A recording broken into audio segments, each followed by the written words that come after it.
Welcome to the Deconstructing Data podcast and live stream. I'm Jessie Lizak, CMO at BDEX, along with David Finkelstein, BDEX's founder and CEO. What's new this week, David? Hey, Jessie. All's good here.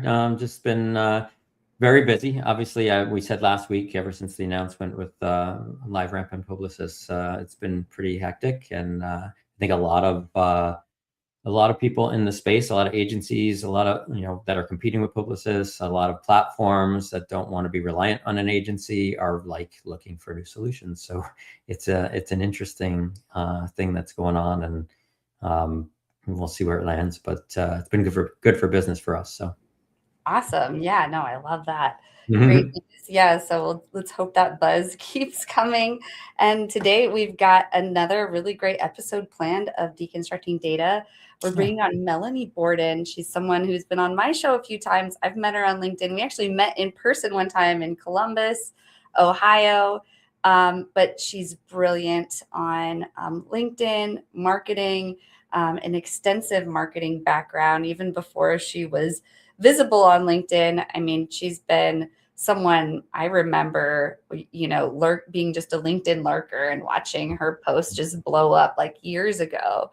But even before that, she was doing marketing in car dealerships and all types of industries.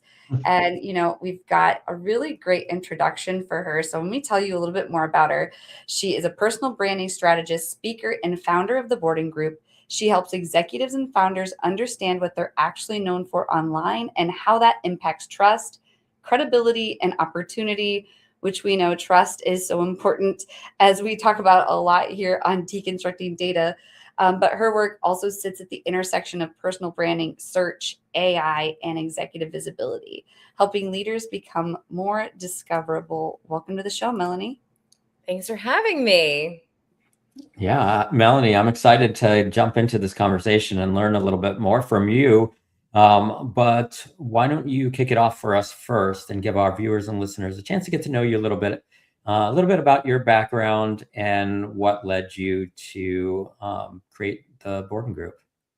Sure. So I've spent my entire career, as I say, in sales and marketing, pretty much ever since I realized that I could create a dollar with my words.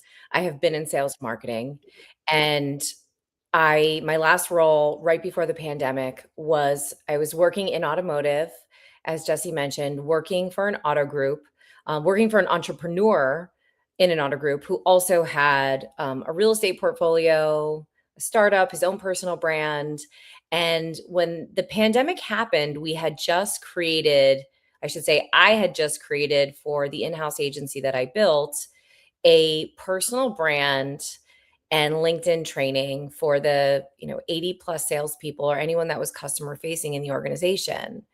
And at the time, I wasn't as focused on my own personal brand. I was really focused on supporting those around me and really the employer that I had worked for. And one thing led to another. As you know, the pandemic happened, and I realized that I didn't have this digital footprint or really a social network at all.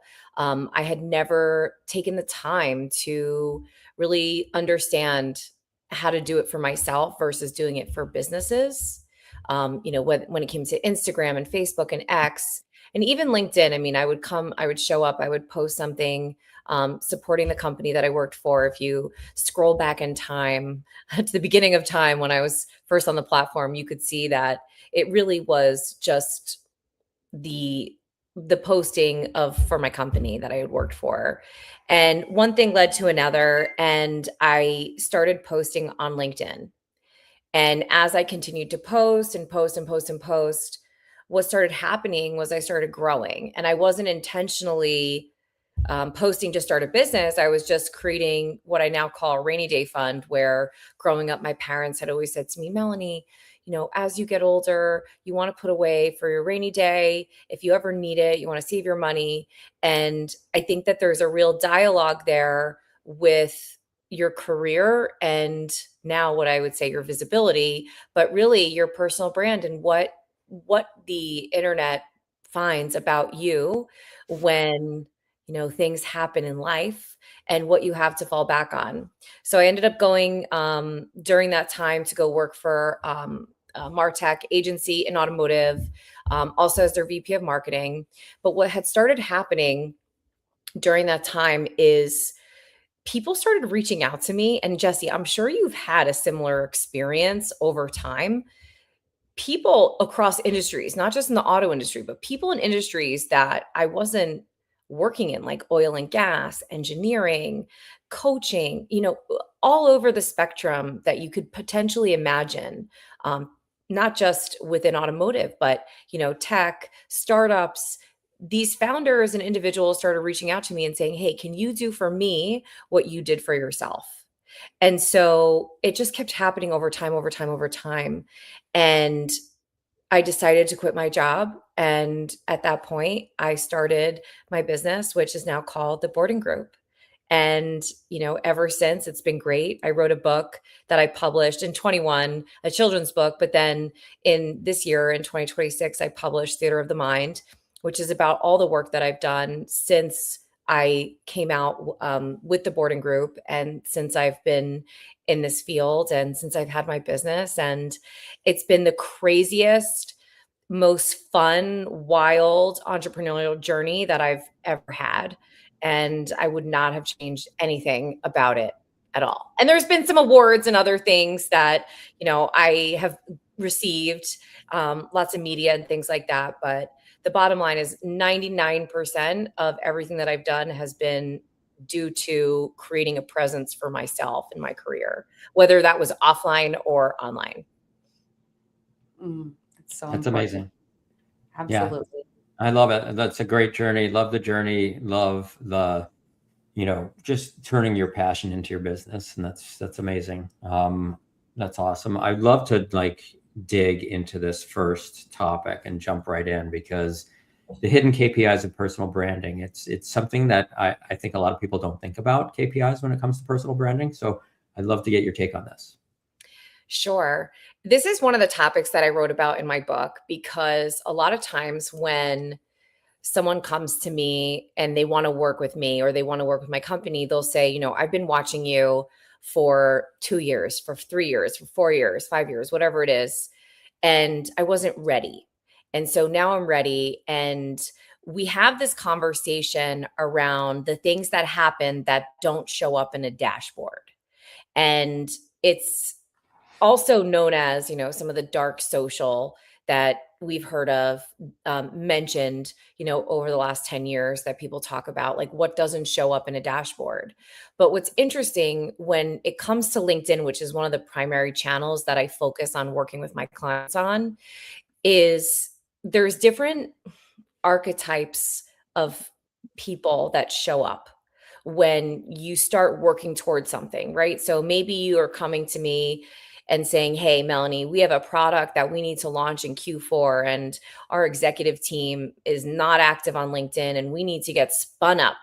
And one of the KPIs that I always talk about is the people that come out of the woodwork, if you will, right? So the first type of person or KPI or people that are incredibly supportive, right? So you might have been connected with them for a long time. You may have worked with them for years and years and years, right? You might have not spoken in 15 or 20 years, but when you do an announcement or you start posting, they reach out and say, "Hey, I love what you're doing. Let's schedule some time to talk and how I can help you and how I can support you." So those are those supporters that are out there. And then you have the people who are just watching, right? We call those lurkers, right, Jessie? The LinkedIn lurkers. We have those types of people that are just watching, and they're going to wait until they're ready to make their move. Maybe they're watching to see what you're doing or to see how whatever you're doing evolves and if it will benefit them. And that's kind of like that trust building phase where they're trying to see what's going on. Not negative, not positive, just kind of neutral. And then you have the people that are outwardly negative, and they can show up in the form of negativity on posts. They could also show up as, in the form of negativity in person, right? So I remember when I first started posting on LinkedIn, I used to have a Monday morning leadership meeting at 8 a.m. And I remember posting on the weekend. And by the way, like in 2020, there was no one really posting on LinkedIn on the weekends, but I was. And I remember going into that meeting and thinking, who saw my post? What are they going to say? And I was so nervous about walking into those meetings with 25 other people and thinking, how are they going to perceive me differently? Are they going to perceive me differently? And just kind of like this mental spiral that I know a lot of people experience. And the reason I was thinking that is because that was what was happening. I was being made fun of in offices and meetings. People were saying it to my face that they didn't understand it. So those are all KPIs that I think are real. And I always talk to clients about it because when you experience any of those are the ones where you're gonna experience, like, that's the early traction that I believe. And that's something that you can measure, because if someone is DMing you, if someone is sending you a text message, if someone is, sending you an email, those are all KPIs that don't necessarily show up in the back end of LinkedIn. But those are KPIs that I would put into a dashboard. Yeah, that's great. It's so true. Like there's, you make a post on LinkedIn or anywhere for that matter. There's so many people that are just lurkers, right? And a lot of times people post and they're just like, I'm not getting enough views or I'm not getting enough, engagement. But you don't realize that there's these people that are just sitting there and they're checking out, everything that you're posting. And then, one day are just going to pop up and be like, yeah, you know what? I got to reach out to this guy or this person because they really know what they're talking about. And I've seen that as well, where I'll make posts and, I might get lots of views, but just like very few comments or whatever. But then someone will literally say to me, hey, I saw, they'll call me or send me an email or whatever. And they'll be like, hey, I saw your post on LinkedIn. I want to talk about, how you guys can help us. And so you got to remember that just because you're not getting a ton of engagement, a lot of people aren't going to like your post if they're just, if they're a lurker and they're really just, trying to learn from you. But once they learn enough and they realize that you know what you're talking about, that's when they're going to engage with you. And so you have to be aware that that is happening. And lurkers eventually, become prospects. Definitely. So true. Yeah, definitely. Melanie, a lot of time on this show, we talk about attribution. Marketers, we love to talk about data and attribution. And, I feel like you brought up the term dark social. It's something that, if we just sent our attribution data to the CFO to justify marketing spend, LinkedIn might be cut, content creation might be cut. So like you've talked about, you brought up dashboards. What else would you suggest marketers could do to bring the data, to the foresight of the executives and leadership who don't really understand what we're doing? I think that it's really important to include those individuals in the process from the very beginning. And some people might be like, well, why would we include our CFO in this process? Well, because if the CFO doesn't understand the reasoning behind it and have kind of that education of why you're doing what you're doing, because the reality is that there's not necessarily always going to be this like hard line of attribution from the post that you're doing on LinkedIn to a complete dashboard of what you might be rolling up to that CFO. So having some sort of like an educational aspect, or at least looping them in the beginning process, so everyone's on the same page.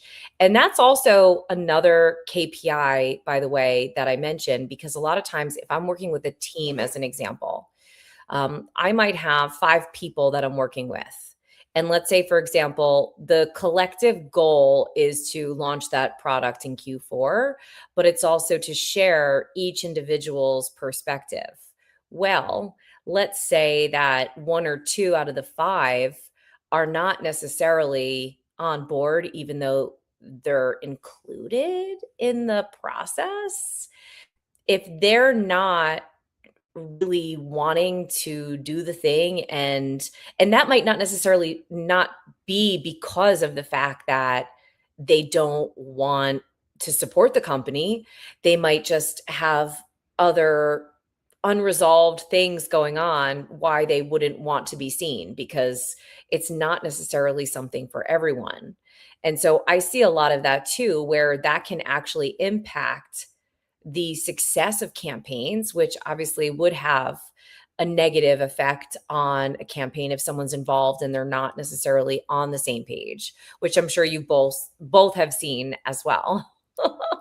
Definitely. Yeah, I often find too, like, if you're talking like in my space, I can only give an example of what I've seen from my experience, but in my space, it's like highly technical. I'm talking about identity graphs. I'm talking about identity resolution, whatever it is.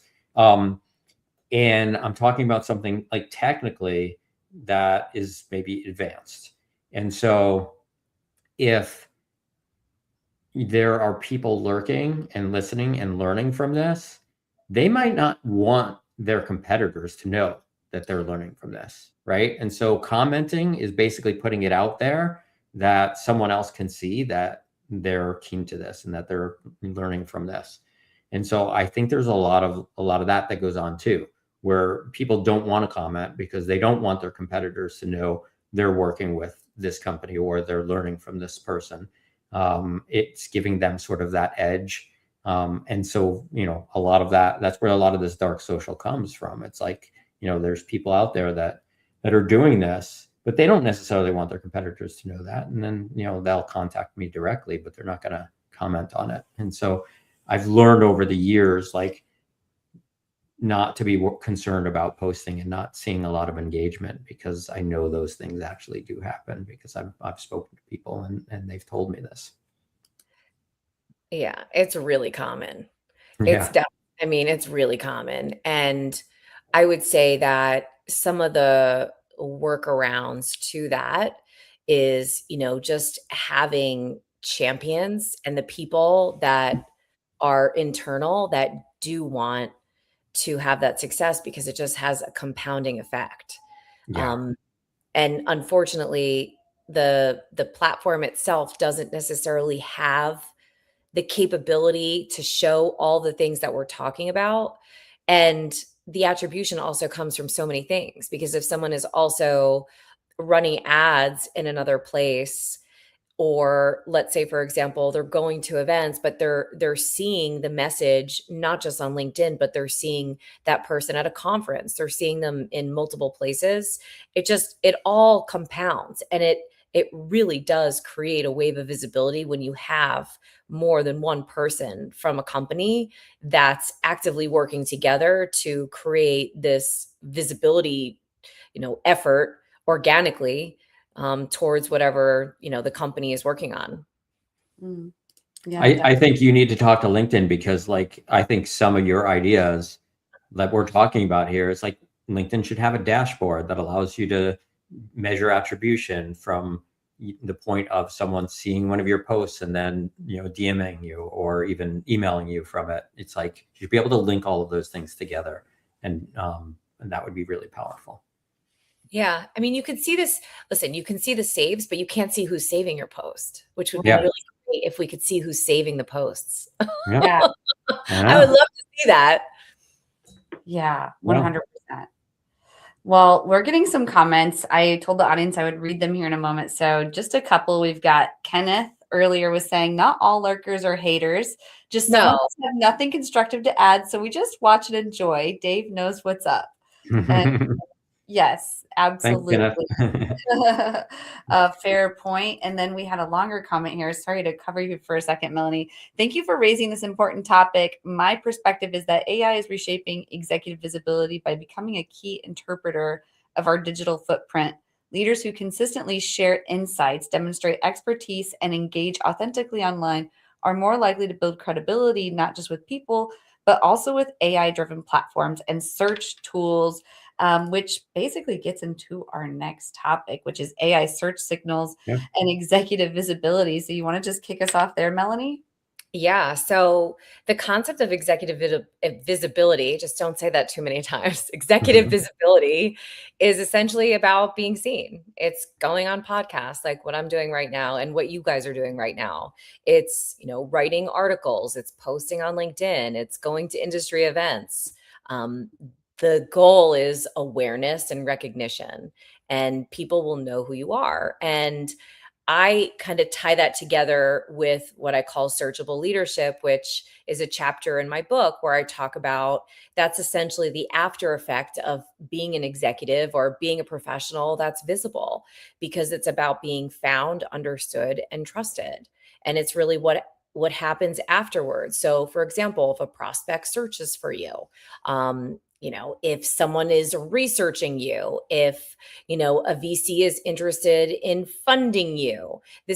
They're looking you up. The AI systems are all trying to determine if you're an expert in your field.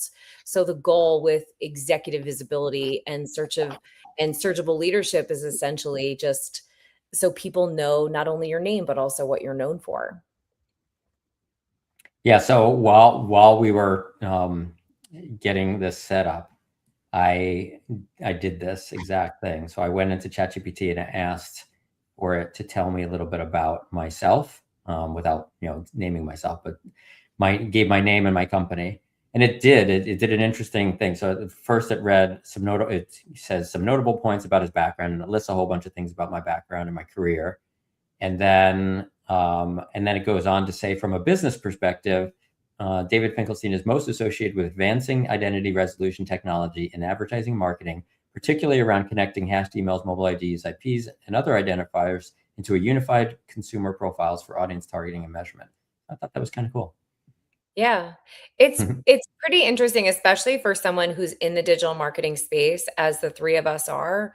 And when I realized in 2020 that I didn't have a digital footprint, I was not focusing on AI like many people weren't. I kind of made that shift a few years ago to really focus on that as a part of the audience that I'm building when I work with someone.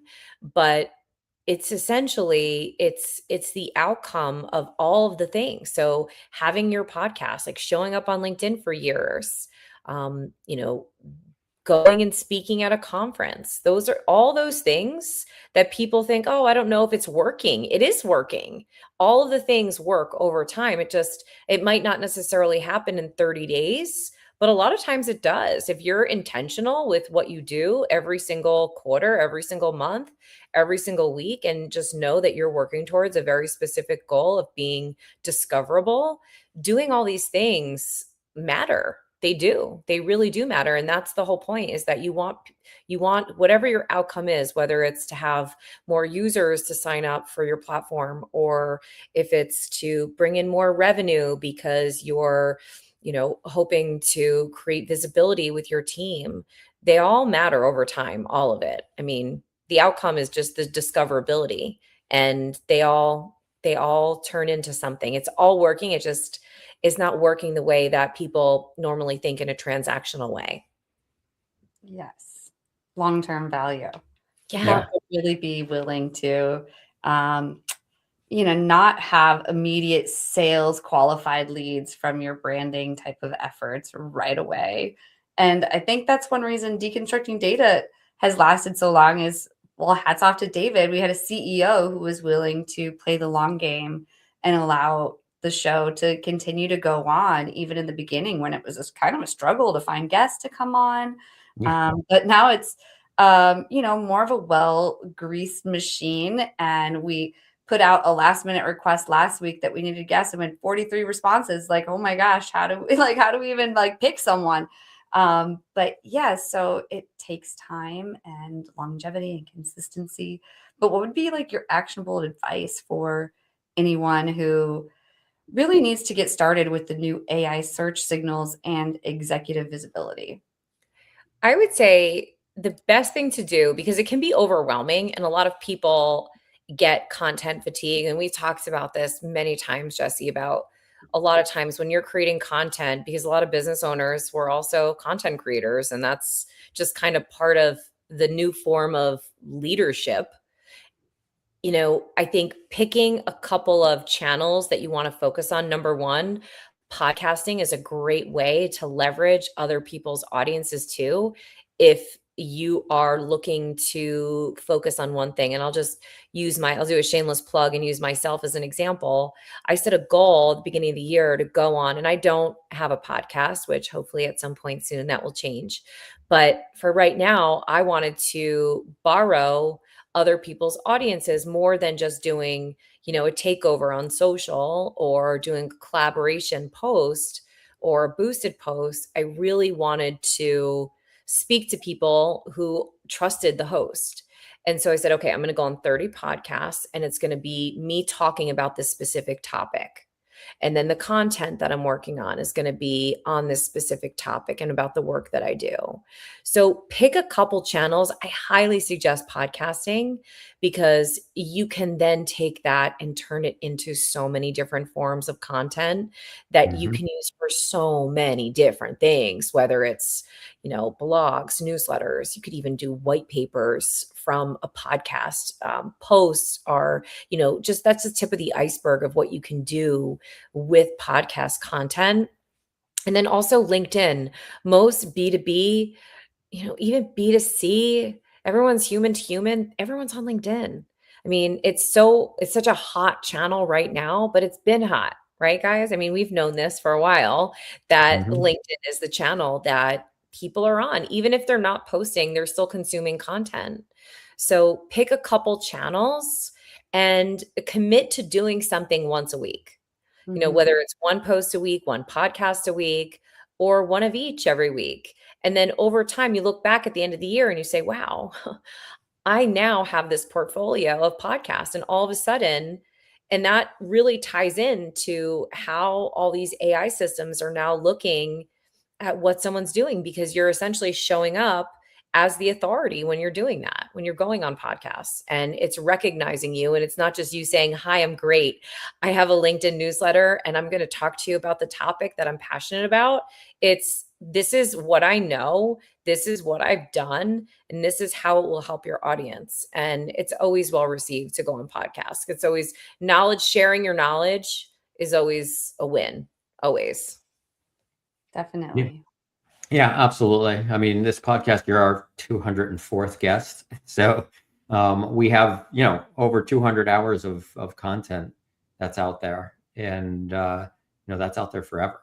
So it just, it never dies, and it just grows, and there's more and more opportunities to use that content, to reuse it in many different ways, like you said. So it's been a big win for us, for sure. Definitely. And then just the relationships that you build along the way with, the people who come on the show, the people who connect us to the people who come on the show. There's just a lot of network that goes on behind the scenes too that's just extremely valuable. But before we transition on, there's a few other comments I'll go ahead and read here real quick. So we've got Kenneth earlier was saying, what I like about LinkedIn is if you want an early adopter or cheerleader, there is 1000% someone out there who wants to support your best ideas and enjoys celebrating with you. That's so true. Sometimes you'll find more allies from strangers on LinkedIn than anywhere else. And then we've got LinkedIn user, which, by the way, you appear this way because of your LinkedIn data privacy settings in terms of like allowing third parties to see your information. So that's why we're not seeing your name. But LinkedIn user is saying, what digital footprint strategies work best for executives trying to attract international partnerships and technology transfer opportunities? I guess it's a question for you, Melanie. Yeah, I mean, I think it goes back to what I was just saying. I mean, I think that if that's what you want to focus on, then you need to focus on the podcasts that are speaking to that audience. You also have to a strategy and the tactics to go along with it. Of course, I recommend, having a LinkedIn content strategy that includes posting and also a newsletter. But you want to focus on, that one person in that audience and where can you find them? And that would be the way to get started, is to focus on where those people are living and breathing and, what are they reading? Is it Harvard Business Review? Are they, on some other online site? Are they in a Reddit subreddit thread. Where are those people located? I'm sure that's probably not where they're located, but you want to focus on those areas. Definitely. Okay, so good. Well, let's transition into our third topic, which is EEAT data that builds digital authority. So, can you talk us through what EEAT data is and how it builds digital authority, Melanie? Yes, if I could say it, that would be nice. EEAT: experience, expertise, authoritativeness. Don't say that while drinking, and trustworthiness. Essentially, this concept came from Google, but now the principles are extending beyond just traditional search. And this ties into the question that last user just asked too. So for experience, have you actually done the thing? Not studied it, not hoped it. Have you actually done it? Because that real world experience is very valuable. And I will tell you that a lot of the clients that I work with have that experience. They've just never transferred it onto an online platform. Then you have the expertise, right? So can you demonstrate this deep knowledge? Can you go on a podcast and talk about it? Can you write an article about that? Do you have original insights outside of what you can generate in, Claude or in ChatGPT or Perplexity? Are you just kind of in that echo chamber repeating what everybody else says? And then authoritativeness.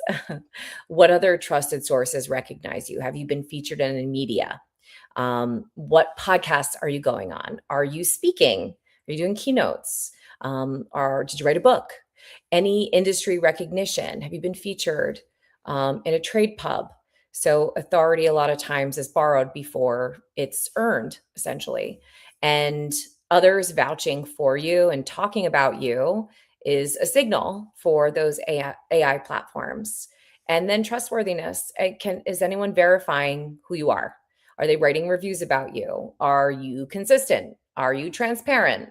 All that evidence, it all matters. And trust is definitely it's definitely a what's the word I'm looking for? It's a currency. Trust is a currency. And it's hard, especially, and I find this because I run my business primarily. I mean, I work out of my home and I travel to clients, but I would say that 98% of who I work with are people who I have never met before. And they're really trusting that I am the authority when they hire me and my company. So it's something where trustworthiness is so important, and it's something that the machines are looking for, and they're looking to see who else trusts you other than the things that you say that you do and what you say you are. I love Yeah, that. I agree. I mean, and I think that trustworthiness is so important. People overlook the importance of this because, um, you know, people do business with people, and you think of the fact that, like, yes, people are buying a service or a product from a company, and they need to trust that company, but they want to trust the individual that they're talking to as well. And so I think that that's a serious thing that people overlook, and I think that especially people in sales, I have to say. Like, I think that I've experienced a lot of salespeople that I felt uncomfortable with, where I didn't feel like I could trust them. And then I've experienced some that immediately I just feel comfortable with. And I'm like, yeah, this guy, I can trust this guy. And so I think that's a significant, like, differentiator in sort of both sales and marketing, and just having that level of trustworthiness with someone. Absolutely. Yeah, trust comes up a lot here because we talk about marketers, we talk about data, and Yeah. people don't trust advertisers anymore. That's why a lot of what we help with Melanie with, like, organic content is so valuable and helps build trust. But yeah, unfortunately, there have been some bad actors out there, and there even still are today. I mean, we talk all the time about data flaws where some marketer emails you some email with the wrong name, or they send mail to the wrong person, and it's just completely irrelevant or even offensive, because their data's off and then the trust is off.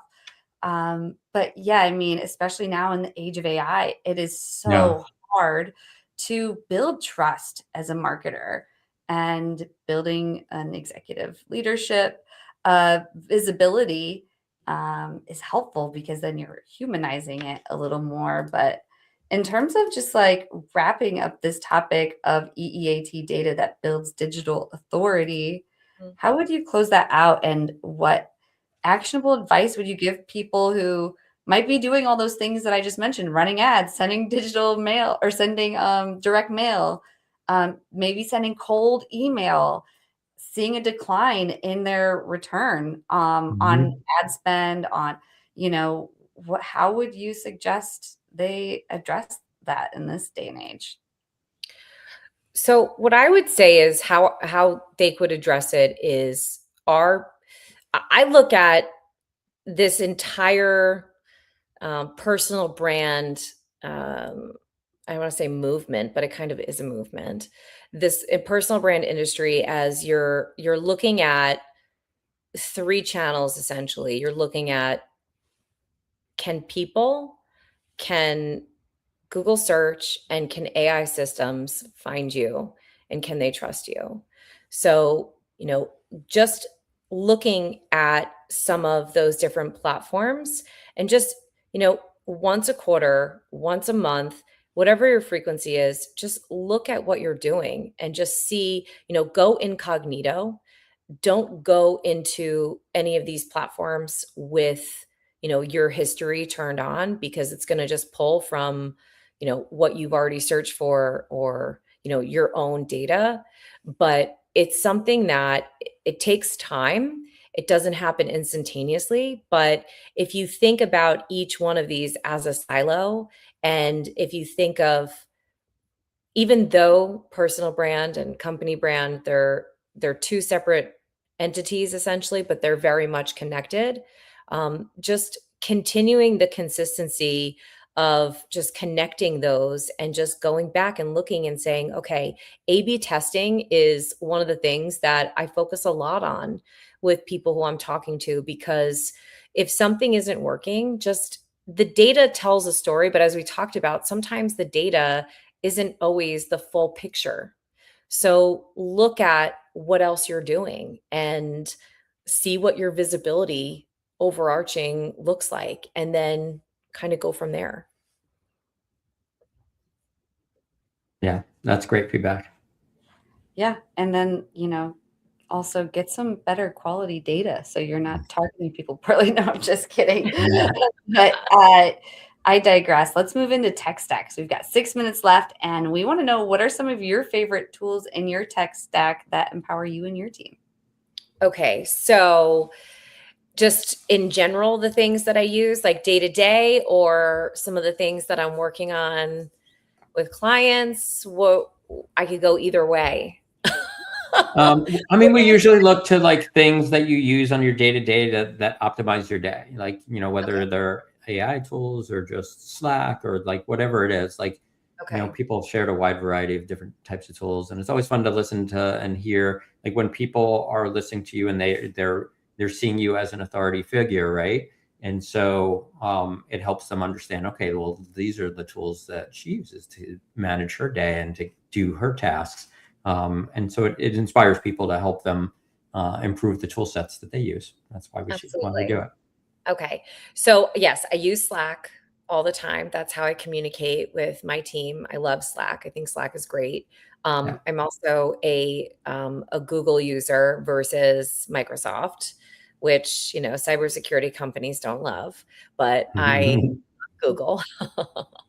As far as LLMs go, I kind of bounce between three of them: Perplexity, Claude, and ChatGPT. And I'm constantly kind of like working against, like, they're all working against each other. I kind of try to get different answers from them. One tool that I use that I love, that I talk about a lot, is, okay, so Google Alerts is one, because I love Mhm. seeing some of the information that's coming out. Also, Answer the Public. Answer the Public is so good. Essentially, Answer the Public is a platform that was started by Neil Patel, who's a marketer, and it has an API with search engines, with social, and essentially you put keywords in and it serves back questions in real time what people are searching for. So it's a great content tool. And it's also great if you want to follow, the Google EEAT for experience, because it asks, have you lived this work? And you can get great keywords, if you have different keywords of what you're doing. I love that. I also use a platform. Well, it used to be called Harrow, Help a Reporter Out. And it was purchased by a company. And then this other company started called Featured, which is a great platform. It's another free, a lot of these platforms have free and also paid subscriptions. So Featured is now called Connectively. And what I love about it is this company purchased Harrow. And so all of the requests that journalists put out for all the things that we're talking about, like going on podcasts, writing articles, any bylines, etc. It's all within this platform. And they give you essentially 3 free quotes a month, which I love. And it's another great place for someone who's looking to get started, going back to that earlier question. And it also ties in with Google and the AI framework too. I also like the platform Quoted, where you can also find different sources from journalists, etc. What else do I use? I use Adobe, that whole suite, Canva. My tech stack is actually a little out of control. I hear you. Good ones. Let me think what else. I'm trying to think of what else we use. WordPress is a platform that we use For your for website. websites. Yes, Yeah. no vibe coding over here. I like what you said about the LLMs, because I do the same thing. Like I'll use like Claude Chat and Grok actually, and I'll sort of make them compete for which one I like the result better. Which one gives me the better result. Yeah, I love doing that. I do it frequently, and and you can really get a lot of great answers on different topics. But Perplexity is great for sources when or citations. When I was writing my book, I wanted to find essentially citations for everything that I was talking about. Even if I had someone talking about something like, for example, Jessie, I would go into Perplexity and Perplexity would come back with a lot of different citations, and it's very accurate. So that's also great if someone's writing a book. Perplexity is great for citations. And I'm sure there's other things that I use that there's a bunch of creator apps that I use for content. I'm just trying to think of everything off the top of my head. But I can't think of everything. But I have a CFO dashboard that has my tech stack, and I know how much it is every month. And I know it doesn't fully cover everything I just mentioned. Right. No problem. Well, we appreciate you sharing. That was excellent. Very comprehensive list. Yeah. Thanks for sharing. But in closing, Melanie, would you like to let listeners know how they can find you after the show? Yes, absolutely. So I know that we're streaming live on LinkedIn right now. So on LinkedIn, you can find me there. You could Melanie Borden. You can also find me on my website, which is humantobrand.com. That's my company website. And then my personal website, where you can learn more about me, my book, the talks that I do. Also, I have an app coming out next week, and that's melanieborden.com. Amazing. Awesome. Well, thank you, Melanie. This has been a great conversation. Really appreciate you joining us today. Of course. Thanks for having me. Absolutely. Thank you so much. I'm going to go ahead and close us out with a video. We'll see you backstage, Melanie. Everyone else, we'll see you back here next week at 4:15 p.m. Eastern. So audience members, we want to invite you to get powered by BDEX. Build authentic connections with your audience and drive unprecedented engagement. So just imagine harnessing the power of AI to craft your audiences that truly resonate with your brand, ensuring that your marketing is hitting the mark every time. We want to bring you closer to those marketing goals, and we're eager to guide you. So just visit bdex.com. You can click on the Talk to an Expert button and get powered by BDEX.